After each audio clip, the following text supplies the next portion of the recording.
ဂူဒန်ဟာတပားသူတွေရဲ့အလုပ်ကိုကိုယ့်အလုပ်လိုသဘောထားပြီးအမြဲကူညီတတ်တဲ့မိန်းကလေးတစ်ယောက်ပါ။ဒီနေ့မှာတော့အန်ဒီတစ်ယောက်ကသူ့ရဲ့ချစ်စရာခွေးလေးကိုခိတ္တထိန်ပေးဖို့ဂူဒန်ကိုတောင်းဆိုခဲ့ပါတယ်။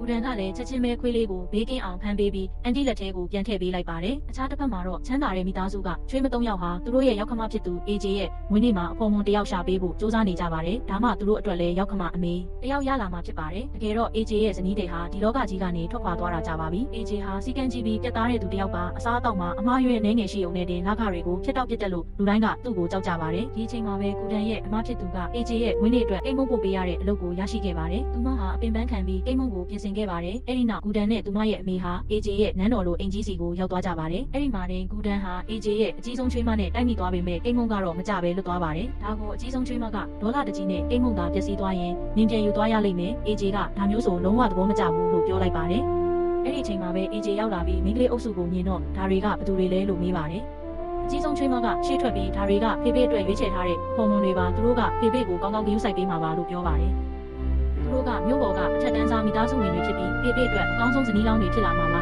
ကျမတို့အတွက်လည်းရောက်ခမတစ်ယောက်ရတာပေါ့လို့ထပ်ပြောပါတယ်။ဒါပေမဲ့ AJ ကတခုခုမေးချင်နေပါတယ်။ AJ ရဲ့တင်းကျပ်တဲ့စီကံချက်တွေကိုကြားရတော့အားလုံးကထိတ်လန့်သွားကြပါတယ်။အဲဒီနောက် AJ ကအစီချထားတဲ့ပလင်းတွေကိုရိုက်ခွဲပစ်လိုက်ပြီးမင်းတို့တွေကငါမိမဖြစ်ချင်တဲ့သူရှိရင်ငါစီကိုရှောက်လန်းလာတယ်လို့ပြောပါတယ်။အဲဒီအချိန်မှာပဲဂူဒန်ရဲ့အမေရောက်လာပြီး AJ ကသူမကိုတော်လိမ့်မှန်းပါတယ်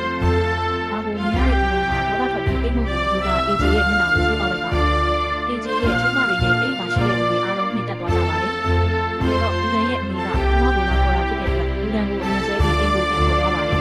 ဒီနောက်တော့ဂူဒန်ရဲ့အမေကဒေါသတကြီးနဲ့နင်ကနင်အမရဲ့ကိုရှင်မှုကိုကြည့်ချင်လို့လားသူဘယ်လောက်ကြိုးစားထားရလဲအခုတော့နင်ကြောင့်ပုံပစ္စည်းပုံရင်းလို့ပြောပါတယ်။နင်ရဲ့အမားတွေကြောင့်ပဲနင်နေနေတာနင်ဘေးမှာရှိတော့တာလို့လည်းပြောလိုက်ပါတယ်။ဂူဒန်ရဲ့အမေကမိထွေးဖြစ်တဲ့ဂူဒန်ကိုတမင်းရင်းလို့ချစ်ပါတယ်။ဂူဒန်ကတော့အမားလုံးနေတိုင်းစားရွက်လေးတွေမှာရေးပြီးနေရမှာတက်ထားလေးရှိပါတယ်။ဘက်မှာလည်းချွေးမ3ယောက်မှာရောက်ခမရှာဖို့မဖြစ်ရင်အရာအားလုံးလွဲချော်နေလို့စိုးရိမ်နေကြပါတယ်။အဲဒီအချိန်မှာ AJ ရောက်လာပြီးနင်တို့လုပ်ထားတဲ့အမားအတွက်ပြစ်ဒဏ်ရှိရမယ်လို့ပြောပါတယ်။တကယ်တော့ချွေးမတွေက AJ ကိုနောက်အိမ်အောင်ပြုစေချင်တာကသူတို့အတွက်အားကိုးရမယ့်ရောက်ခမတစ်ယောက်လိုချင်လို့ပါ။ဒါပေမဲ့ AJ ကတော့သူ့ရဲ့ဇနီးဟောင်းကိုအခုချိန်ချစ်နေလုံးဖြစ်ပြီးမေ့ပြစ်လို့မရနိုင်သေးပါဘူး။ဂူဒန်ရဲ့အမားကတော့ဂူဒန်ကိုချုံမော်ပြီးအမားဆိုတာလူတိုင်းလုပ်တတ်ပါတယ်လို့အားပေးပါတယ်။ဂူဒန်ကဖះเจ้าမှာဒီနေ့အမားပြဆက်အတွက်လူလေးပွဲမှာရွေးခံရဖို့ဆုတောင်းနေပါတယ်။အဲဒီမှာလည်း AJ နဲ့မတော်တဆတိုက်မိပြီး AJ လက်ထဲကပူဇော်တော့ပွဲပန်းလေးပြုတ်ကျသွားပါတယ်။ဒီမှာလည်းချွေးမ3ယောက်မှာရောက်ခမလောင်းတွေအတွက်အနာဘူးစစ်နေကြပါတယ်။သူတို့အတွက်စင်ပြေနဲ့ရောက်ခမတစ်ယောက်ကိုရွေးချယ်ဖို့မိန်းကလေးများကြီးကိုခေါ်ထားတာပါ။ချားမိန်းကလေးတွေကိုမိဘတွေနဲ့လူမကြီးနဲ့အောင်ချင်ကြပါဘူး။အဲဒီအချိန်မှာဂူဒန်ရောက်လာပါတယ်။ဒီမှာဟာချွေးမ3ယောက်ကိုမှတ်မိသွားပြီးမျက်နှာကိုအမြန်ပုံလိုက်ပါတယ်။ဒီမှာကနာမပြဆက်လူလေးပွဲကိုလာတာဖြစ်ပြီးလမ်းမဆိုင်ကိုဝဲသွားတာကြောင့်အနာဘူးချင်းလေးကိုမောင်းဝင်ပြီးသွားတာပါ။